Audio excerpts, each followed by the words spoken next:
lamentablemente, una parte de lograr el déficit cero el año que viene tiene que ver con aumento de los impuestos y una parte con reducción del gasto. Acá lo que tenemos es todos sentarnos alrededor de una mesa permanentemente y es cuestionarnos cada uno de los renglones de gasto que tiene la administración en cada uno de los 3 niveles para ver si es necesario o no es necesario lo que estamos gastando, porque, insisto, este nivel de impuestos es perjudicial para el desarrollo del país. Hemos tomado la decisión de sumar a los 11.000 millones que ya dimos de crédito para descuento al 29%, 6.000 millones más durante los meses de noviembre y diciembre, que entendemos que van a ser meses complicados para este sector. Hemos hablado con el fiscal, sí tenía un poquito de intriga, hoy me voy más tranquilo que nunca. Hemos leído de los 32 cuerpos, 3 o 4 donde ni se me menciona a mí en ninguna causa.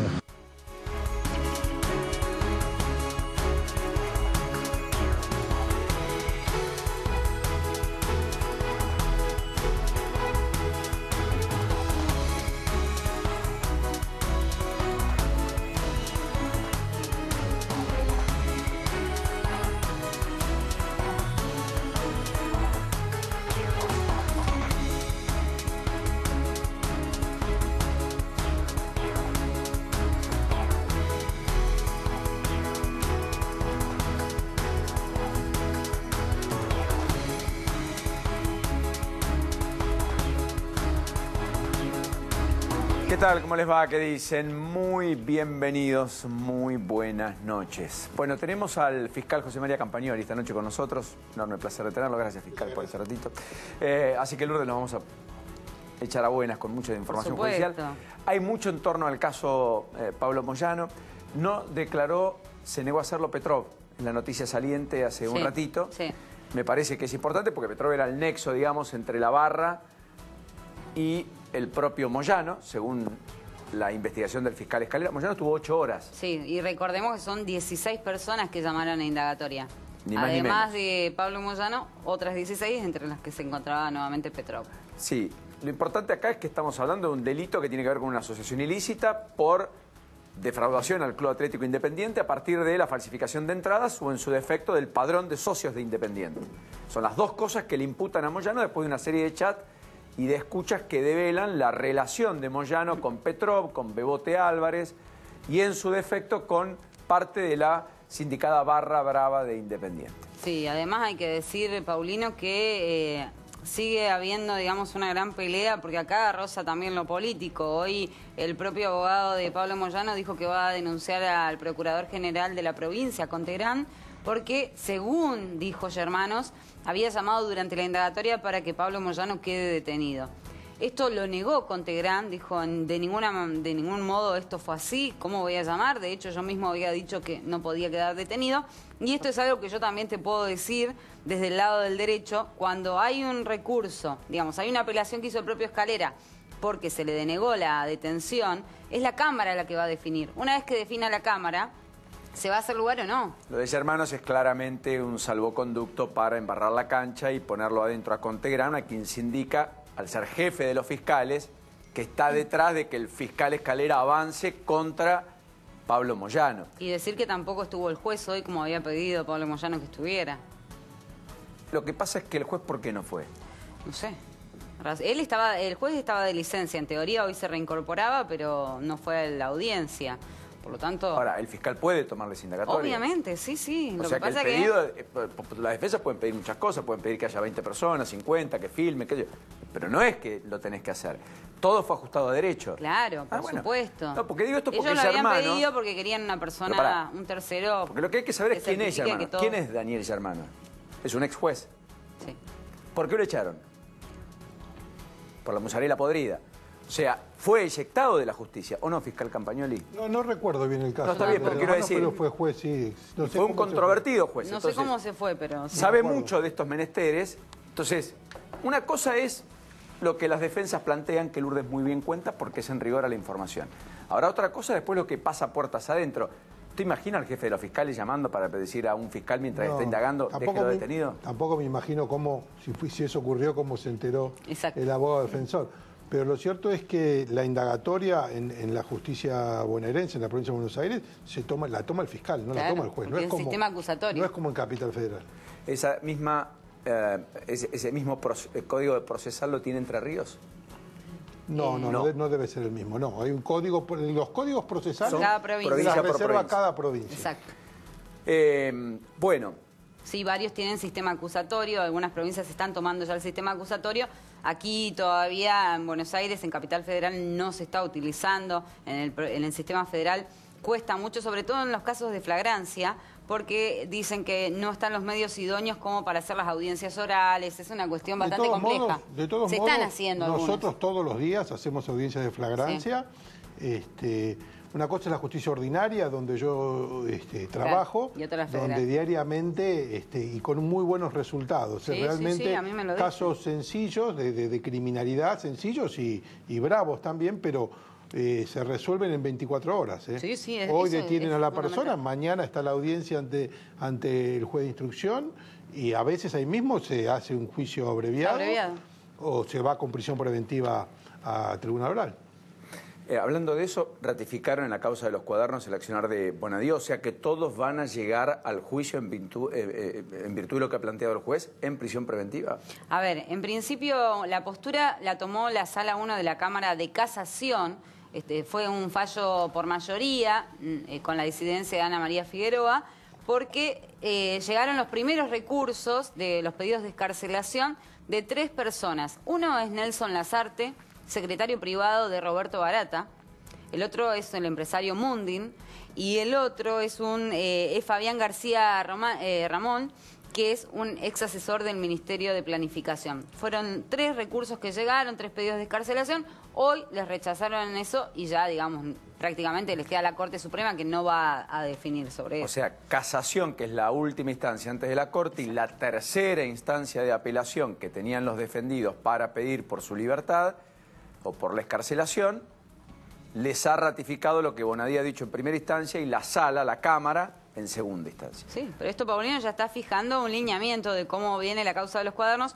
Aparte, hoy hubo una buena noticia para Claudio Bonadío, porque te acordás que ayer contábamos que cuando apartaron al juez Rodríguez de la investigación de Carolina Pochetti por lavado de activos, el propio juez Bonadío le había solicitado en su momento a Rodríguez que decline la competencia y que se la pase a él por conexidad. ¿Qué hizo en su momento Rodríguez? Le dijo, no, de ningún modo yo le voy a pasar la causa. Salió por sorteo ayer, cuando lo apartaron, el juez Rafecas. El juez Rafecas hoy se desprendió de la causa y le dijo, sí, es toda suya, doctor Bonadío. Así que Bonadío va a investigar a las personas que él mismo mandó a detener. Esto corre por mi cuenta, es de sentido común. Rafecas quiere ser camarista. Dijo, esta papa caliente no es mía. Pidió conexidad a un juez, se la negó el otro. Quien le negó la conexidad y se quedó con esa causa, la Cámara lo aparta porque durante todo ese tiempo que retuvo la causa y no se la pasó a Bonadío, protegió a los que debía investigar. La esposa de Muñoz, entre otros. La Cámara no lo reta, lo aparta. Es más grave. Y lo hace con estos argumentos. Todo esto para poner en contexto de un Luis Rodríguez que protegió a muchos.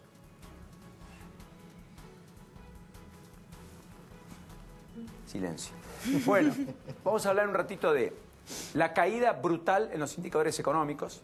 Ya van a llegar 2 economistas para poner en perspectiva lo que ha sido el día, porque arrancó noviembre, terminó octubre, y en consecuencia tenemos el desplome en la industria automotriz, de casi 40% en octubre, la muy magra performance de la venta de motos, 45% de caída.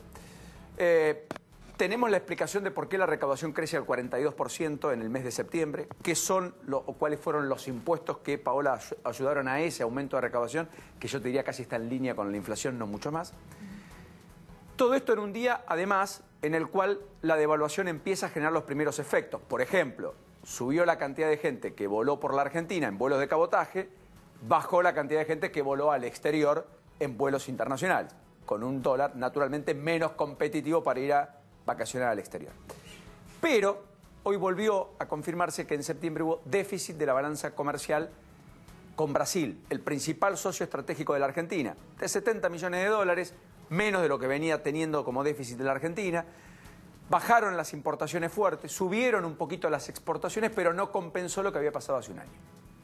De todo eso, más por qué el dólar está abajo de 37, ni siquiera en 37, por qué el blue hoy terminó en 36,50, casi en la banda de abajo de flotación, en el arranque de noviembre. De todo eso vamos a hablar en un ratito, porque es un capítulo del día.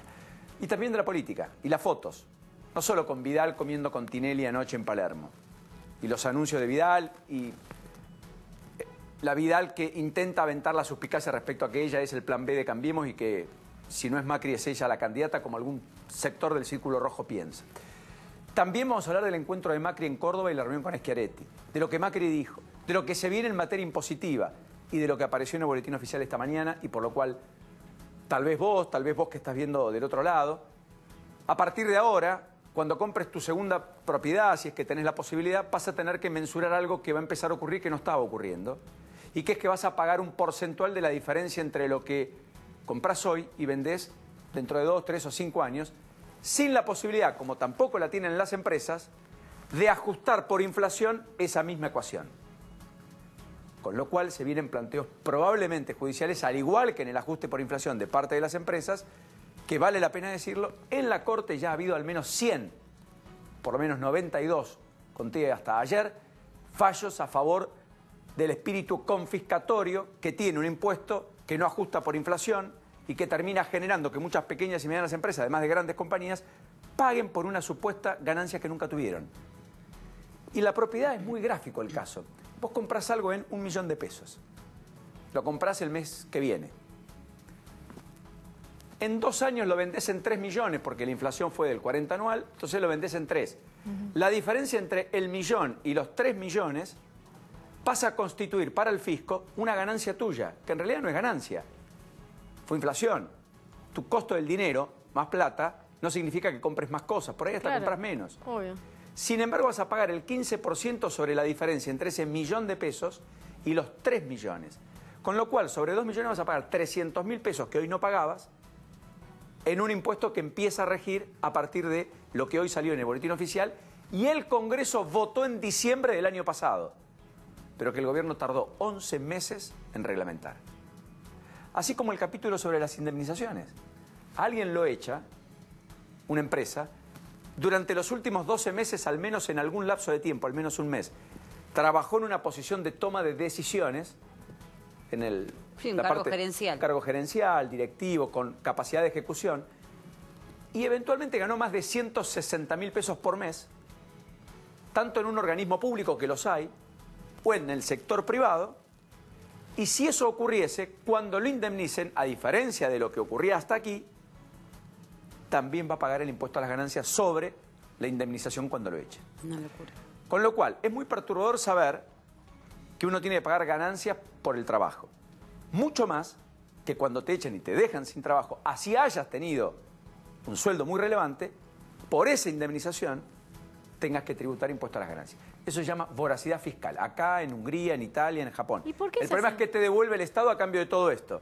Y en la Argentina es la enorme discusión. Nada. Pero ¿por qué se aplican normas que en las empresas no funcionó y ahora lo quieren llevar a la casa? No entiendo. Bueno, no, es que esto no ¿Quién funcionaba arma ni en la todo empresa ni en la casa. Esto es una discusión que, como la sociedad política decidió que el ajuste lo vuelve a pagar el sector privado y el que produce y el que efectivamente trabaja y apuntala en blanco a la Argentina, que no es la minoría, pero tampoco somos todos, somos solo una parte. Y bueno, empezamos a Pero trabajar. acá voy a hacer una crítica también y me parece que el gobierno en este sentido debería hacer un mea culpa, porque una de las propagandas que hizo para ser electo presidente Mauricio Macri fue: voy a sacar ganancias a los trabajadores, porque el salario no es ganancia. Y la verdad que cada vez se están pagando más empleados ganancias. Ahora esto que vos decís de las indemnizaciones, y me parece que la verdad que en campaña digas una cosa y después termines haciendo otra, y no hablan muy bien. Por eso el debate en Cambiemos es con qué bandera va a ir a la elección. Exacto. Y hay algo más perturbador, y con esto quiero arrancar el diálogo con el fiscal que está aquí con nosotros, con el fiscal Campagnoli, y es lo que hoy se conoció respecto a la ley de ética pública. Porque habría una modificación que el gobierno habría pergeniado y habría excluido a que los sindicalistas, dirigentes sindicales que manejan fondos públicos a través de las obras sociales, tengan que declarar su patrimonio, como le ocurre a un diputado, un senador, un juez, sin ir más lejos, comisario en la provincia de Buenos Aires, etcétera, porque administra plata de todos. Bueno, especialmente se apartaron a los dirigentes gremiales. Carrió Estraquetrina, Graciela Ocaña dijo, no puede ocurrir. Hay otra vez crisis ética por la institucionalidad, efectivamente, en Cambiemos. ¿Usted comparte que eso no debería suceder? Que si hay una ley de ética pública, también los dirigentes sindicales deberían tener una declaración jurada pública. Totalmente, porque la verdad que el trabajo de un sindicalista debe ser uno de los mejores trabajos que hay, porque defender los derechos de los trabajadores es algo que luchar por eso es muy bueno. Pero cuando uno ve el tren de vida que tiene, la verdad que ahora que quiten esto que iba a salir al revés, iba a salir que sí. Que aparte se había pedido que se habían pedido, realmente nos damos cuenta que estamos un poquito atrasados en lo que queríamos como país. O sea, ¿por qué? Porque vemos que grupos de poder que pueden paralizar un país, porque están llamando indagatoria al hijo de un sindicalista, tienen esa fuerza, bueno, pueden torcer la decisión ética sobre una ley. ¿Usted cree que Moyano hizo un paro porque su hijo estaba citado a indagatoria? No, pero pues es posible. Es posible. Yo pienso que frente a esa especie de pelea que está dando el sindicalismo contra la justicia porque se sienten perseguidos, están echando mano a cuanto recurso tienen. Y de alguna manera esto que vemos hoy en las noticias de esta marcha atrás en la ley de ética pública, bueno, es un signo como que están marcando un poco la cancha, ¿no? ¿Eso marca el tiempo de la justicia también? Espero que no, en mi caso no, en muchos casos creo que no. Hoy vemos muchos resultados en la justicia y también mucha crítica, pero nos olvidamos quizás lo difícil que fue hace unos años llegar a los juicios que estamos viendo ahora, ¿no? Hace unos años empezar a tirar del ovillo tenía consecuencias serias, desde lo funcional, porque había información que no venía, había sistemas que se caían en las propias fiscalías, había mucho retaseo de información de los organismos públicos y también había consecuencias de persecución, de suspensiones, bueno, y el caso más grave, la muerte del fiscal Nisman, ¿no? Sí, bueno, usted sufrió la persecución, así que, digamos... No solo yo, también mis empleados que sufrieron sumarios administrativos, denuncias penales, cambios de lugares, a un grupo de empleados míos los pusieron casi en un sótano. A ver... ¿Se acordaba la historia de Saduz que contaba ayer en Terigua? Claro, bueno, el caso de Saduz, el caso... Viene un poco más atrás, el caso del propio ministro Vélez, cuando se fue, se tuvo que ir del gobierno y tuvo también una gran persecución por el hecho de querer que las cosas sean transparentes, ¿no? Al respecto de eso, y habló de Vélez, perdón el desorden, pero hoy estuvo Delía en Comodoro Pi. ¿Por qué Casación tiene que validar o no la condena a 4 años que recibió por la toma de la comisaría en La Boca? Usted era funcionario en aquel entonces. Sí, sí. ¿Está bien condenado Delía? ¿Debería estar preso? No sé, la verdad que no. Realmente a mí me cuesta un poco hablar del tema porque yo estuve procesado en ese caso. Estuve 7 años con un proceso por un supuesto incumplimiento de mis deberes, ¿no? Cuando yo había ido ahí a ser de mediador y evitar una masacre. Finalmente, después de 7 años, me sobreseyeron. Así que es complicado para mí hablar porque yo estuve en ese momento y vi lo que fue el minuto a minuto, la toma de decisiones. Claro, pero él responsabiliza a otras personas. Él hoy a la mañana cuando estuvo en la sala de casación, en esta audiencia donde llevó un libro, se lo quiso regalar a los camaristas y no se lo aceptaron, por supuesto, él dijo que él había ido a frenar una masacre y que la persona responsable estaba libre y a él lo terminan condenando. Eso fue lo que planteó hoy él. La verdad es que si yo me retrotraigo a aquellos momentos, el planteo que hacían quienes ingresaron a la comisaría era que había una zona liberada. Con el tiempo se pudo establecer que el que había matado a el dirigente que se llamaba El Oso Cisneros, era una persona que tenía un par de órdenes de capturas, que le decían, no me acuerdo el nombre, pero le decían el Gordo Colchones. Y realmente era una persona que parecía que tenía cierta cobertura policial. El reclamo de la gente del barrio que veía muerto hacía instantes a una persona muy querida en el barrio de La Boca, significó esa irrupción en la comisaría. Mi función en ese momento fue tratar de que no haya una masacre, porque había una campa en el Puerto Pueyrredón de más de 5.000 personas y había un montón de gente ahí, ya habían empezado a quemar gomas y estaba todo el grupo de combate de Policía Federal listo para... Bueno, hubo que mediar para evitar que las cosas fuesen peores. Ahora... Y estábamos cerca del 2001, de Costequi Santillán. De Costequi Santillán. Era justo un aniversario de Costequi Santillán. Estábamos a 2 años de aquello, o sea, lo había pasado muy poco tiempo, con lo cual, por lo que usted dice, describe, no es menor. ¿Usted entiende que quizás hubo un exceso en la condena de Elías?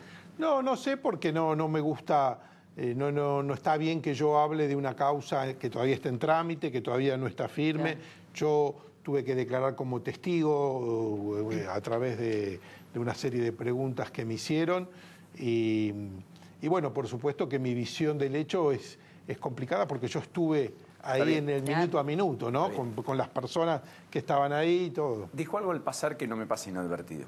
Usted como fiscal padeció los tiempos de la justicia y durante 7 meses... 7 años. 7 años, perdón, estuvo procesado. Sí. O sea, con la semiplena prueba supuesta de un juez de que usted tenía responsabilidad en un delito.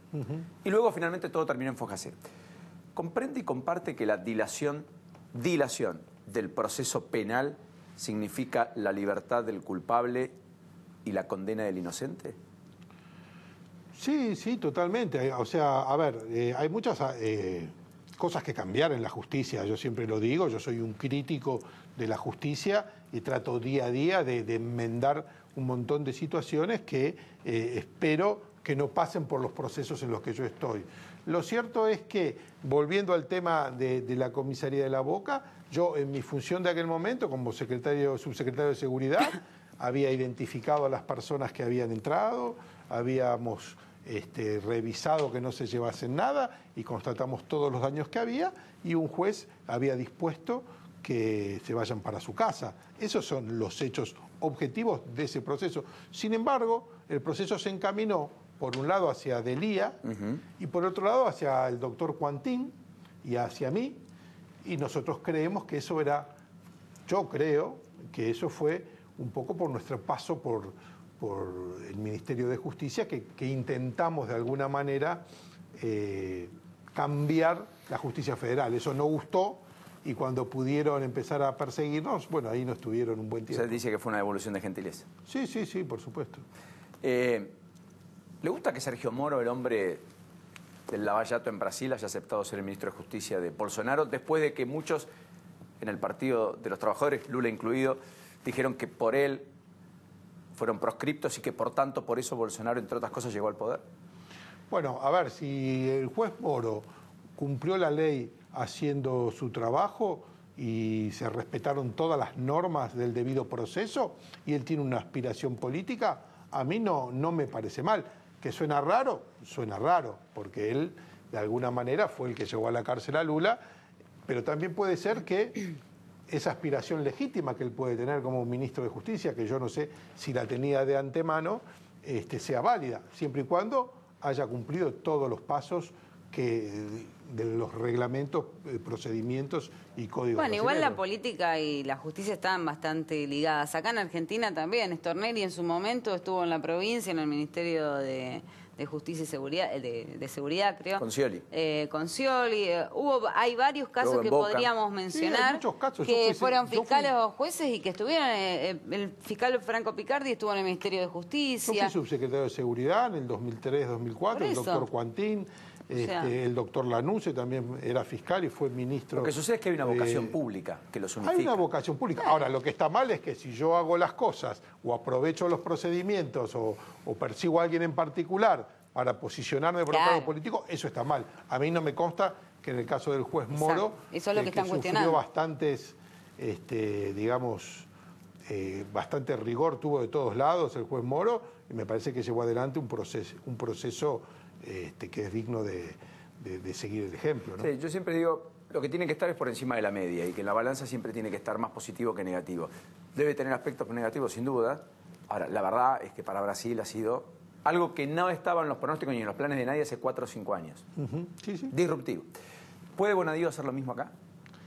O sea, si puede hacer un lavallato al estilo brasilero, ojalá que sí. Nosotros somos un país que necesitamos que empiece a cobrar vigencia la ley. O sea, estamos acostumbrados a permanentemente que haya gente que pareciera que está por encima de las leyes. Ojalá que el caso de Bonadío llegue pronto a juicio y que todos los argentinos podamos ver en un juicio oral y público las pruebas que hay y las cosas que están pasando. Por ahora, a mí me parece que el trabajo del juez y el trabajo del fiscal Rívolo y del fiscal Stornelli es un trabajo arduo y que lo están llevando de la mejor manera posible. Somos un país que no estamos acostumbrados a ver ni a funcionarios presos, ni a empresarios presos, ni a sindicalistas presos, y bueno, y eso es algo que está empezando a pasar, y a mí me parece que es algo novedoso y positivo para la justicia. Usted volvió al lugar en donde estaba. Sí. Cuando empezó una investigación por la cual después todo el poder político del otrora gobierno saltó a la yugular suya y fue por su cabeza. ¿Cómo empieza esa investigación que después termina en la ruta del dinero, entre comillas, K? Me recuerda, porque hay muchos que tal vez las cosas pasan tan rápido, porque aquello fue en 2013. Fue en el 2013, sí. Bueno, a ver... Porque la investigación no empieza buscando a Báez, empieza en algo de su jurisdicción que tiene que ver con River. Sí, se mezcló un tema de River. A ver, vamos por partes. La primera noticia que tuvimos todos los argentinos fue en el programa de La Nata, que salió el Ascar y el Ascar diciendo que él había sacado del país 55 millones de euros de Báez a través de su empresa La Rosadita. Eso es lo que todos vimos y fue una especie de denuncia pública, y el Ascar había dicho que su financiera, que tanto él quería, se la había quitado Báez. Esa es la noticia. En el programa también se habla de la ruta del dinero K, o sea, de la familia presidencial vinculada a Lázaro Báez, y entonces en la Fiscalía nosotros hicimos una presentación, una promoción de oficio para que se haga una investigación, pedimos que se vea si había bóvedas, bueno, pedimos una serie de medidas en el momento tendientes a establecer eso, y dijimos claramente que como había funcionarios nacionales ahí denunciados, debía intervenir para esa parte la justicia federal. Eso se sumó a todo lo que fue el proceso que terminó en lo del jugador Casanelo. Pero a los pocos días, 2 o 3 días, entre la pila de sumarios que hay en una fiscalía, yo estaba justamente subrogando una fiscalía de instrucción del centro porteño, la fiscalía número 10, entre esas múltiples pilas de firmas que tenemos a veces que afrontar los fiscales, había un expediente que me traían a firmar de esa fiscalía, de la cual yo no era el titular, sino era el fiscal subrogante, donde aparecía un conflicto societario de una financiera, SGI, donde se denunciaban distintos problemas societarios, había amenazas de por medio, había cuestiones, y a partir de ahí nosotros, ya sabiendo de esto que había dicho el Ascar públicamente, empezamos a mirar un poco qué elementos podíamos ver. Bueno, y así fue como logramos establecer y pudimos de alguna manera concluir que el Betic Service Group, que era una empresa que se le atribuía a Lázaro Báez, había traído desde Suiza una cantidad similar a 55 millones de euros y los había logrado, fue todo una compleja investigación de distintas sociedades, ¿no? Pero había logrado que venga de Suiza un dinero del banco Safra Saracín, que compraron bonos de la deuda pública que se liquidaron en 9 cheques que fueron depositados en la cuenta de Austral Construcciones, que era de Lázaro Báez, en una sucursal del Banco Nación muy cercano a la Casa Rosada. Eso fue lo que nosotros pudimos ir investigando y lo que nosotros en un momento buscábamos probar el por qué alguien se iba a quedar con una financiera. Quisimos probar el volumen del negocio. Todo eso, a medida que lo íbamos descubriendo, se lo íbamos mandando en fotocopias al fiscal Marijuán, porque entendíamos que le servía para su investigación federal. Y bueno, llegado el momento, nosotros hicimos una imputación muy seria contra Báez, Chueco, Perejadín y otras personas, sí, los que están un hoy en el pedido de juicio, indagatoria, a la par que todos ellos me denunciaban a mí y yo tenía que darle explicaciones a la doctora Gil Carbó de por qué había hecho lo que hacía o lo que estos abogados defensores o imputados por mí me acusaban. Bueno, hoy ellos son los que están detenidos y dando explicaciones en el banquillo de los acusados. ¿Y Gil Carbó qué le dijo? No, Gil Carbó me empezó un montón de sumarios y... O sea, protegió. Bueno, yo creo que de alguna manera si un fiscal está investigando un grupo poderoso y en lugar de apoyarlo al fiscal, darle herramientas para que pueda hacer su trabajo, lo empieza a cuestionar y yo al mismo tiempo que hacía una investigación tenía que darle explicaciones a mi propia procuradora. Era un doble trabajo. Era un doble trabajo. Y después se juntó ese caso con un tema vinculado a otra investigación que yo tenía, ahí sí en Saavedra, vinculada a la barra de River. Había un personaje que nosotros estábamos investigando y había unas escuchas telefónicas de las cuales surgía el ofrecimiento de un lavado de dinero del Grupo Báez. Esas escuchas después, una parte que nosotros no pudimos preservar, desapareció. Pedimos el allanamiento de la Secretaría de Inteligencia en aquel momento. Y cuando empezaron a aparecer que había una vinculación con el hermano de la ministra de Seguridad, María Cecilia Rodríguez, por claro, entonces. que en la jerga para nosotros era el boletero, resultó ser un tal Rodríguez que nosotros no sabíamos, pero después surgió que era el hermano justamente de la ministra. Bueno, parece que eso fue el condimento que hizo que voláramos por el aire nosotros y que nos sacaran las dos investigaciones. ¿Y de eso nunca se supo nada? Bueno, eso después se ordenó que pase a la Justicia Federal. El juez que venía trabajando con nosotros, yo estaba suspendido y no podía apelar, tomó algunas decisiones que yo, si hubiese podido, las hubiese apelado, pero la persona que pusieron para intervenir en mi fiscalía no apeló y quedó firme algunas nulidades que este juez declaró y se resolvió que esa parte pasara al juzgado de Casanelo. En el juzgado de Casanelo, hasta donde yo sé, sobre ese punto, yo no tengo noticia de que se haya profundizado, pero bueno, ha recibido muchas críticas el juzgado de Casanelo de la propia Cámara ordenándole que indague a la expresidenta, ¿no? ¿Hoy se opera sobre los jueces? Yo creo que no, espero que no. ¿A usted no lo llamó nadie del poder? No, a mí nunca me llamó nadie porque yo no lo atendería. ¿Casal, el actual procurador, le hizo algún sumario? No. ¿Habla con él? ¿Tiene trato? Yo sí, porque bueno, Casal me ofreció que pudiese reabrir aquella unidad de investigaciones que me habían cerrado en la época de Gil Carbó, que es una unidad de investigación para esclarecer casos NN. Entonces él me habilitó nuevamente a hacer eso, así que estamos trabajando mucho y con mucho entusiasmo, tratando de esclarecer la mayor cantidad de casos archivados que hay en la propia Procuración. Ya en unos meses hemos podido pasar los 300 esclarecimientos, que ya veníamos con más de 1000 de la anterior gestión cuando a mí me suspendieron y se paró. Así que estamos rearmando un grupo de investigadores muy interesante. ¿Tienen lo necesario?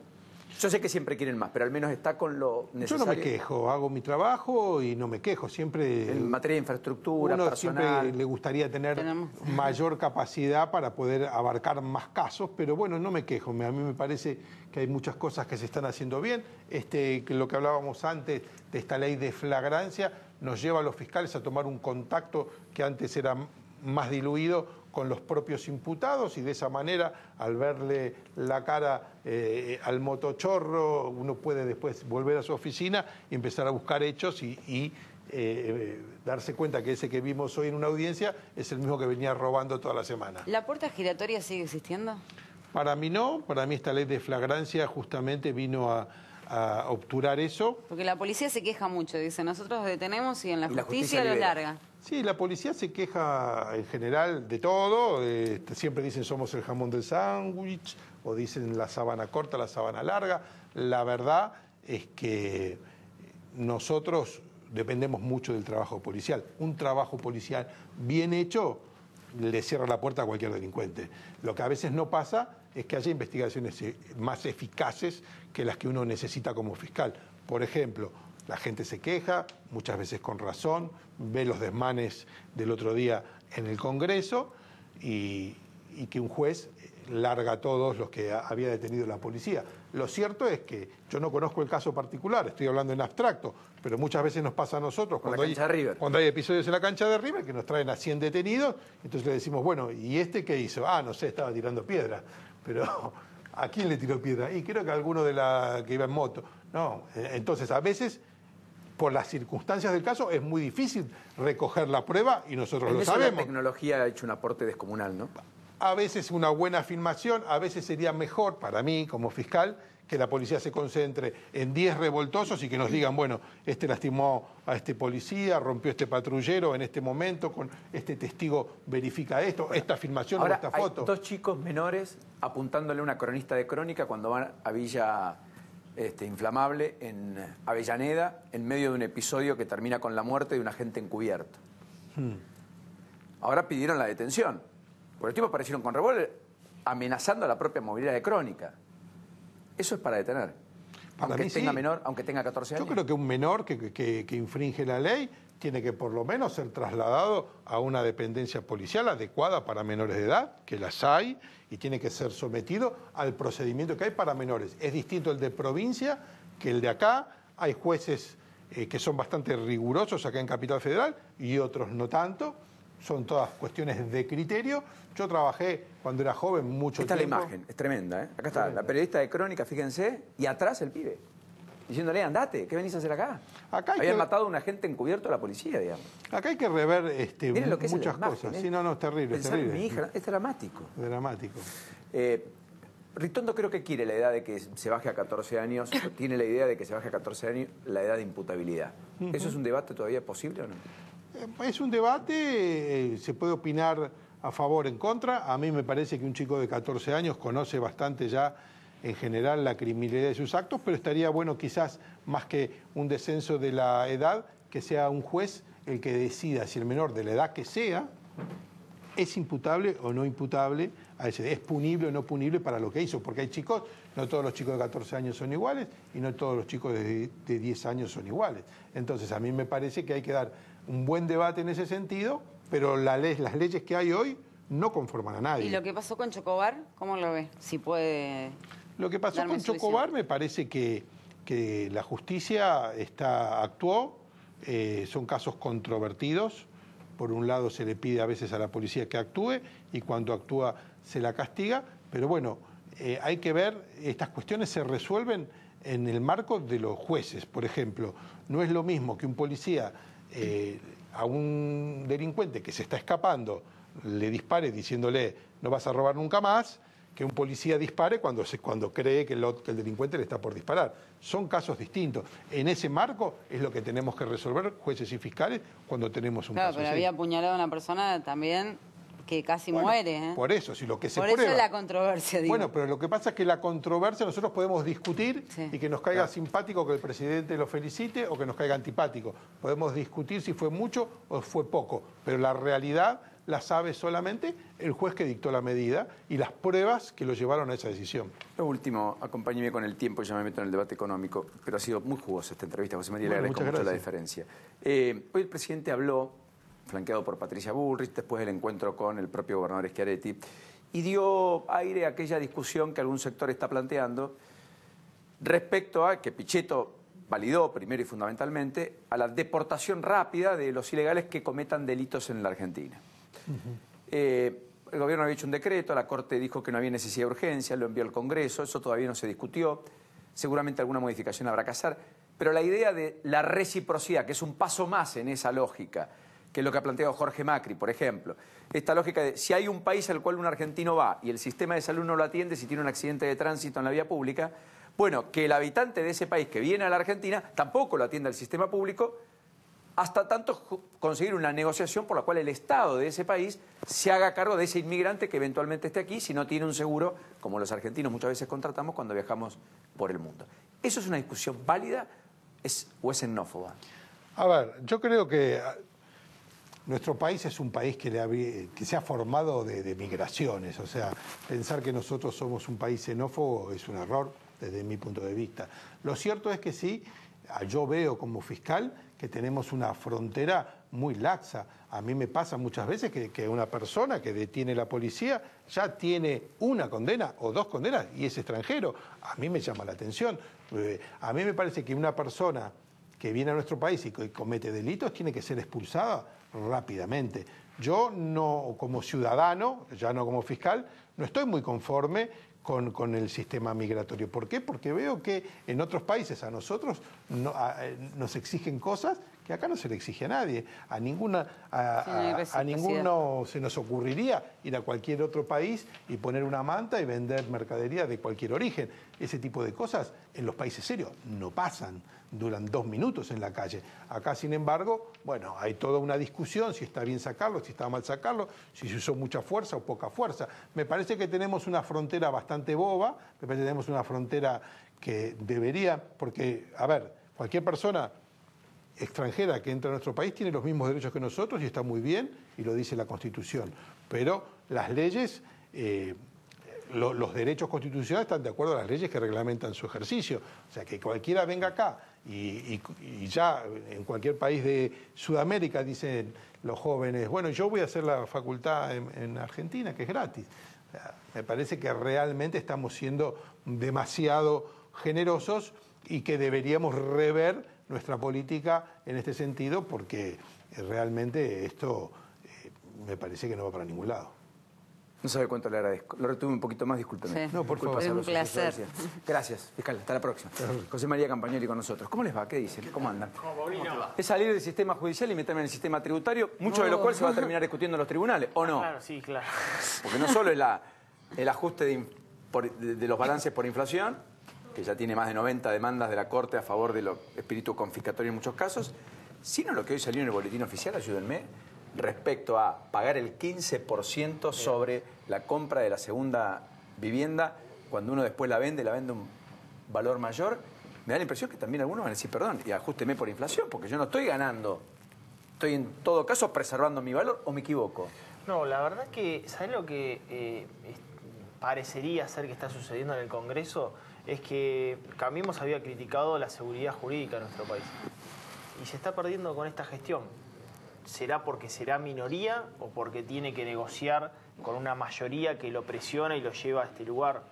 Porque vos fíjate que bienes personales, ¿no? En el caso de bienes personales, el blanqueo histórico, 100.000 millones de dólares, se le dijo al contribuyente, mire, usted entre, pague, que vamos a sacar, ir reduciendo la alícuota de bienes personales y lo vamos a retirar. ¿Qué pasa? Se termina incorporando más gente y subiendo las alícuotas.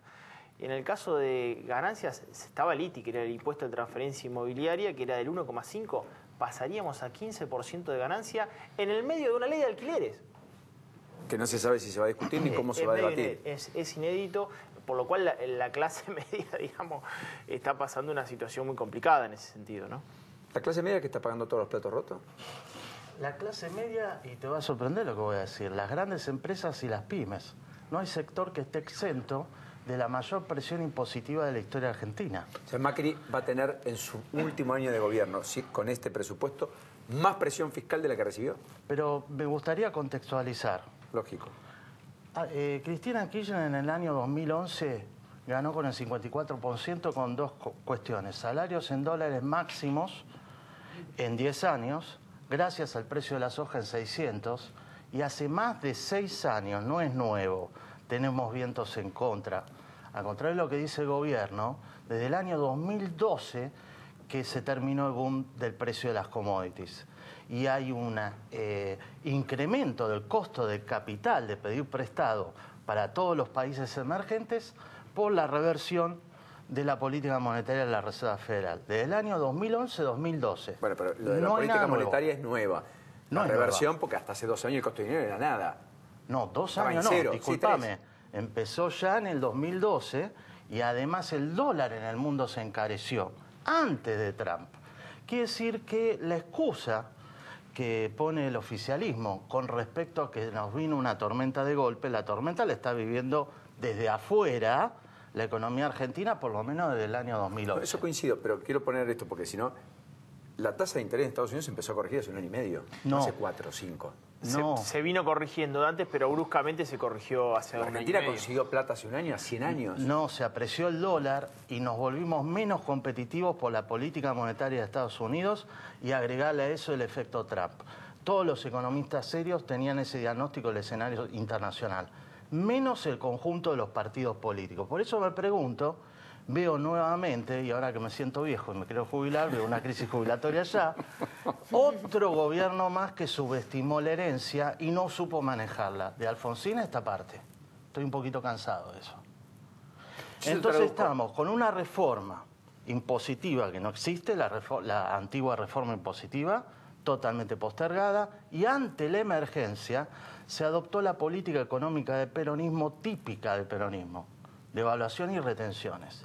La presión fiscal que se acaba de aprobar en diputados, creo que a veces, no quiero generalizar, muchos legisladores no tienen idea de lo que firman. El ajuste que se está haciendo es sobre 2 sectores principalmente, jubilados, pymes y grandes empresas.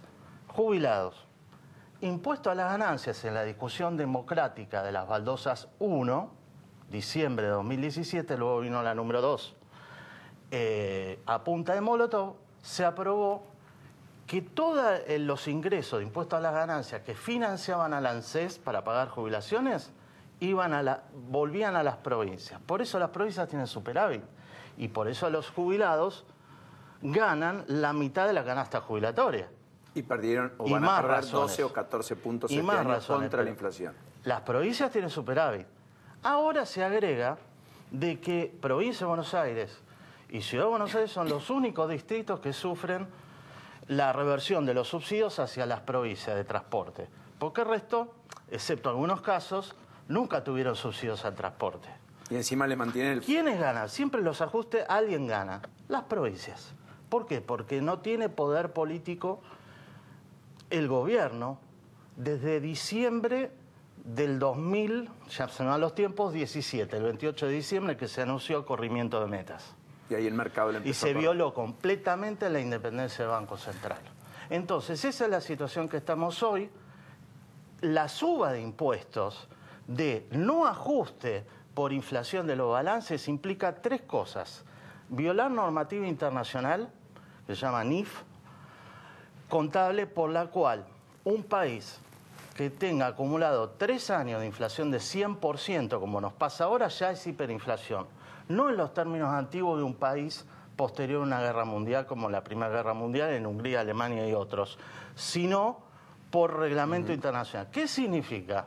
Que las empresas, olvídate que inviertan y sobre todo tomen y generen nuevos puestos de trabajo, porque van a pagar ganancias ficticias, porque en realidad están perdiendo, porque no le dejan ajustar por inflación los costos. Son 100.000 millones de pesos ese ajuste, más lo que manotearon de impuesto a las ganancias, ayer nomás, en contra de los jubilados, es otro tanto. Ese es el verdadero ajuste. Es el mayor ajuste de un gobierno supuesto de promercado de la historia argentina, después de aquel, déjame recordar esto, historia. Alzogaray, impuesto a la producción agropecuaria, por el cual la sociedad rural lo echó del gobierno, año 62, y Krieger-Bacena la primera vez que se pusieron retenciones. Acá se devaluó retenciones, no ajusta la inflación y quita del mejor impuesto progresivo para los jubilados para financiar a las provincias. Con un aditamento, que las retenciones ahora también van sobre el sector servicio. El que exporte software va a pagar retenciones. El que exporte software va a pagar retenciones y además ahí hay lo que, digamos, pongámosle nombre a lo que estaba diciendo recién Ariel. Vos tenés bienes personales, que es 30.000 millones de pesos, tenés una recaudación de IVA que hizo que el microempresario tenga una presión terrible tributaria. Vos sabés que, por ejemplo, hasta un comercio tiene que tener el postnet y ahora le obligan a tener más tarjeta. Y fíjate que la recaudación de IVA, recién se supo el número, de IVA es 54%, con una caída del consumo. La placa de recaudación, Bani, ayúdame, porque hoy creció 42%, claro. Es el dato del día de hoy, acompañando casi la inflación, pero en el desagregado que yo lo marcaba, efectivamente el IVA es una de las ítems que más se disparó, además del impuesto al bobo, que es el impuesto al cheque, que subió efectivamente 51,3%.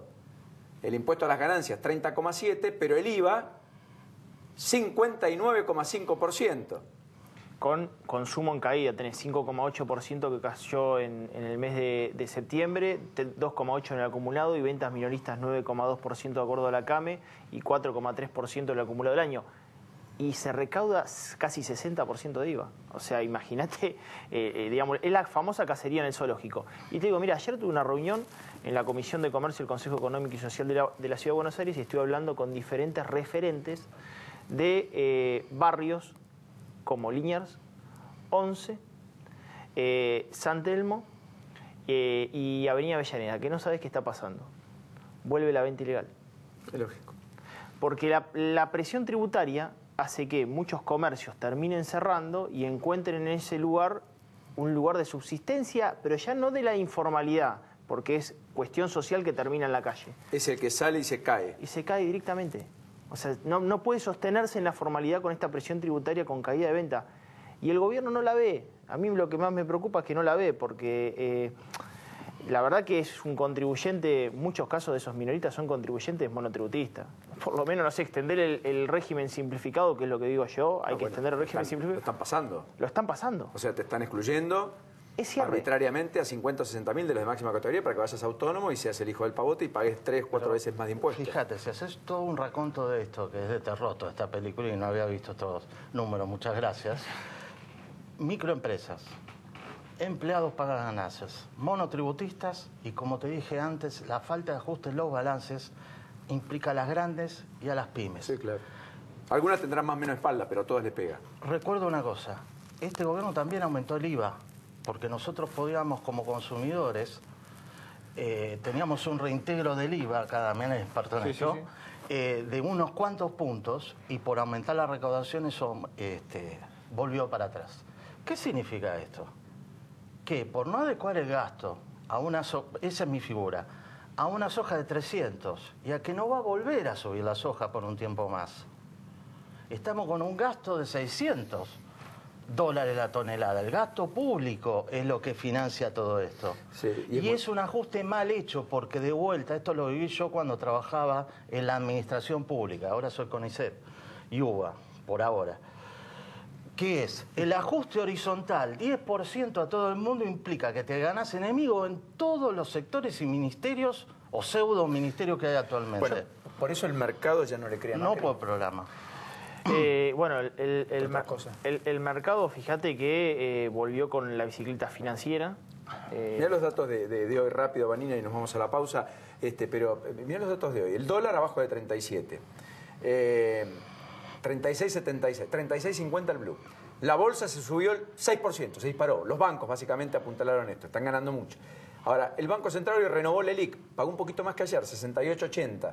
Y los ADRs argentinos volaron en Nueva York hasta 16%. Una especie de clima de fiesta. Bueno, y fíjate que dos mundos, digamos. El propio estimador económico mensual te da que creció 1,6%, cayó 1,6% la actividad, pero creció la intermediación financiera 7,2% y la pesca, ¿no? Que yo digo, ¿cuánto nos puede llegar a aportar el Producto Bruto Interno en este contexto? No digo que esté mal la pesca, que digamos estaba ahí infraexplotada, pero claramente estamos viviendo una situación donde esto tampoco sabes dónde termina. La política monetaria indica que a medida que vaya bajando la inflación, de hecho hoy bajó justamente la LELIC 68,80, pero a medida que vaya bajando la inflación, supuestamente va a ir bajando tasa. Bueno, esperemos que hoy no haya presión sobre el dólar, ¿no? Y el enigma es qué va a pasar con las LETES junio del año que viene. Son LETES nominadas en dólares. Exactamente. Que son argendólares. Totalmente. Argendólares. Pausa y tenemos que irnos ya. ¿Podemos volver? Pausa. Por lo pronto, pausa. Me quedo charlando un rato. Dale. Llegaron los nuevos tendederos Sabelcor con nuevo diseño, prácticos, plegables y muy resistentes, construidos en acero, en color gris plata y también en color blanco.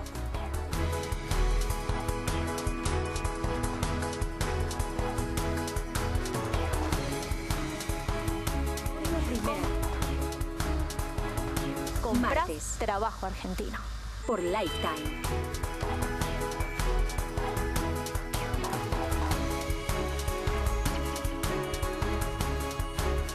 Seguros te presenta su nueva app.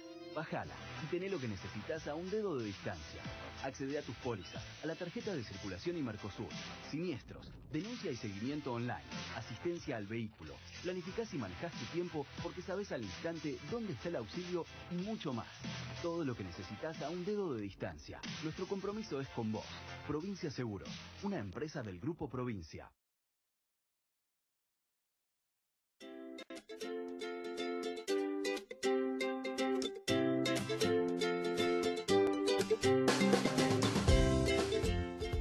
SUTECBA, un gremio siempre junto a sus afiliados.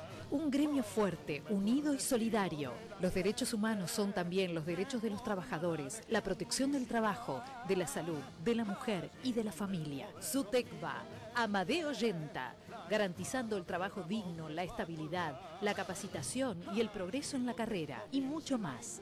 Amadeo Yenta, secretario general, 2017-2021, Municipales de Capital. ¿Qué es crecer para vos? ¿Pudiste entrar, Abu?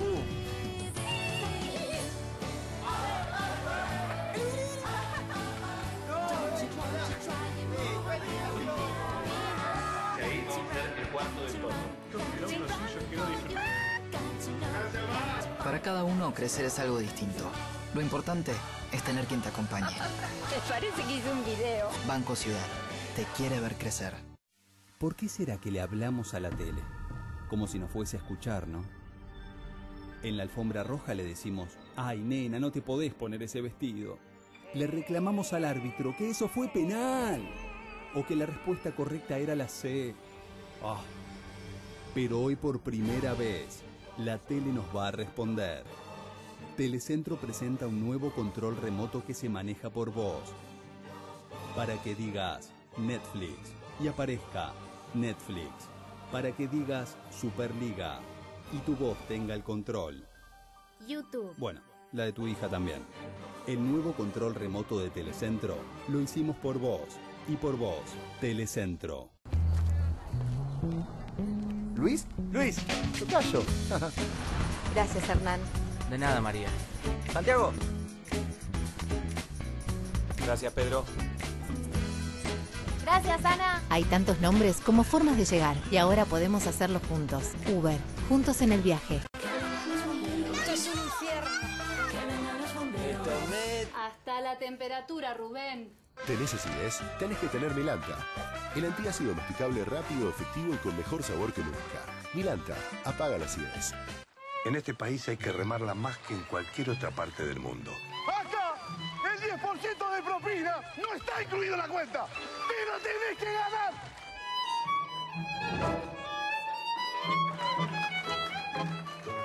Los de sistema, damos soportes en la oficina y en la casa de una tía. Ahí tenés el arroba. Sistema, ¿puedo venir? Voy. ¿Sistemas? Voy. Che, sistema. Voy. ¡Más que corte de pelo! ¡Hay que saber hacer cirugía plástica! Acá nos dicen que somos ciegos, pero para poder dirigir tendríamos que ser sordos.